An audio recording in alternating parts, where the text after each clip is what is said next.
Welcome to DTV and this week's edition of Roos Views, and of course joined by senior coach Paul Roos. And Paul, we'll be chatting, but this week not quite there. It was 8 points short. Interesting game. You said at the time it was perhaps not one that got away from the club, but how do you sort of review it now? Yeah, I think it was one of those games of momentum, which most games are now. You know, they probably didn't take their chances when they had their chances, and then we didn't take our chances when we did. So a lot of points kicked on both sides. Yeah, we're being competitive, but it's frustrating. You know, we won the week before. It would have been nice to take that momentum into the game. Certainly, you know, for most of the game we're competitive, but just when we drop off, that's what really hurts us at the moment and stops us from winning games. Yeah, interesting to win 3 quarters, but trail as well. I mean, there's some really interesting stats that come out of the match. I mean, lost nearly every key sort of statistical indicator, but right in the contest. I mean, how do you sort of come away from a game like that with sort of what you need to work out? Yeah, I think it's about just making sure we get the real basic stuff right. I mean, obviously when you're a team where we are and we're developing and young and coming off, you know, some tough years, you know, there's a lot of stuff to work on. You know, there's no question. You know, we don't sort of shy away from that, but probably the most disappointing thing for us is, the week before we had 80 plus tackles, and on the weekend we had 40. So you almost go half your tackles. So, you know, you look at the game, you know, the game between Hawthorn and Geelong, it's such a physical battle. Yeah, we're a mile off those teams, but that's where you want to get to. And to start to get there, you've got to put some real basic principles in place. And that's probably the most disappointing number for the weekend, that, you know, we were really down in that area. And we were so good the week before. Yeah. Do you use that game as an example to your players, the Hawthorn and Geelong, or something like that, just to sort of say, well, this is where we need to get to? Yeah, we took them all across there on Monday, and we watched it as a group, and that's what you're hoping to show them. Yeah, there's probably 2 things you want them to see: that, you know, where the standard is, but every team tries to do the same thing. It's not rocket science. You know, it's not like you know, Geelong and Hawthorn have got an extra player on the field or an extra 2 players on the field, or they're allowed to play a different game. I mean, everyone's trying to do the same thing.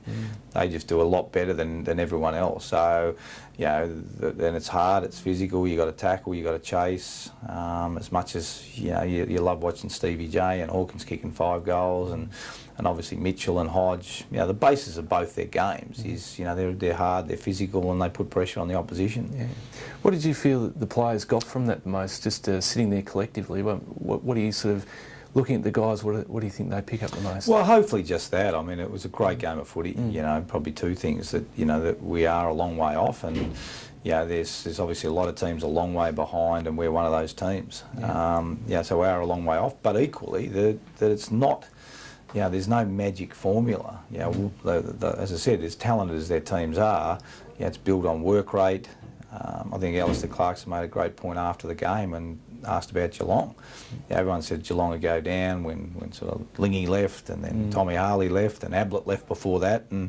But they're a system team. You know, they have good systems, they have good standards, and they just demand so much of each other, and that's why they're continually competitive. Yeah.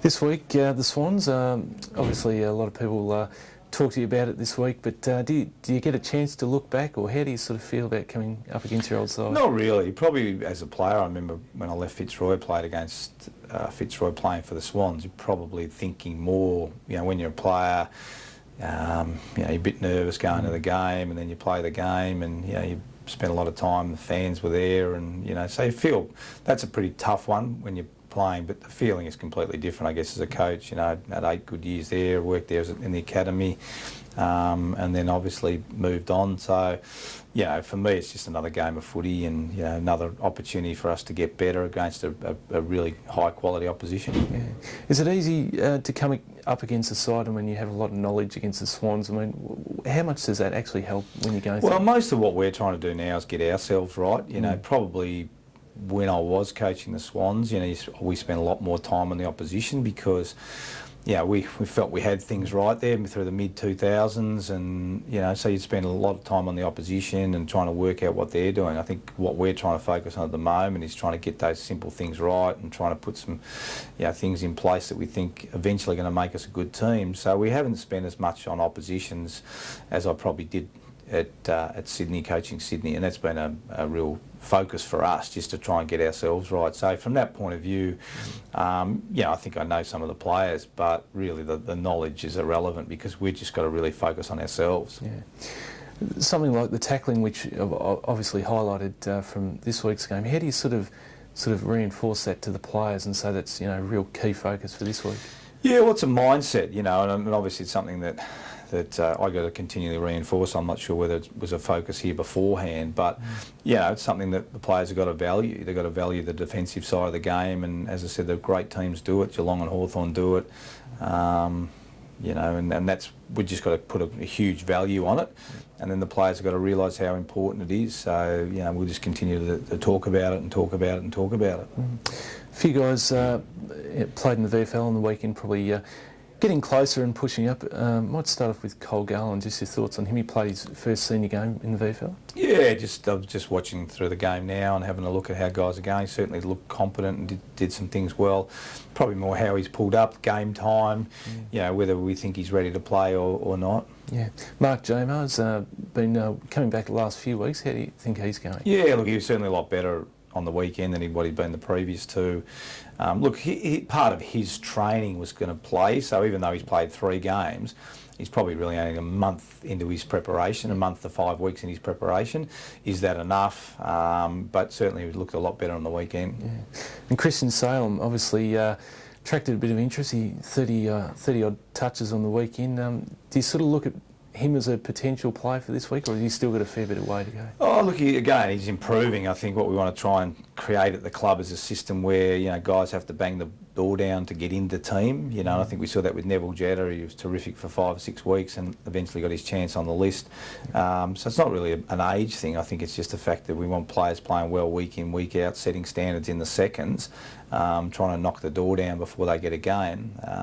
But certainly, he's starting to really look comfortable at that level, and it was clearly his best game for the club at that level. So he's really building nicely, and it starts to come into contention. Start to talk about them at match committee when they start playing well. Yeah. All right, mate. Well, best of luck for this week against the Swans, and hopefully you'll get the chocolates over your old side. Thanks, mate.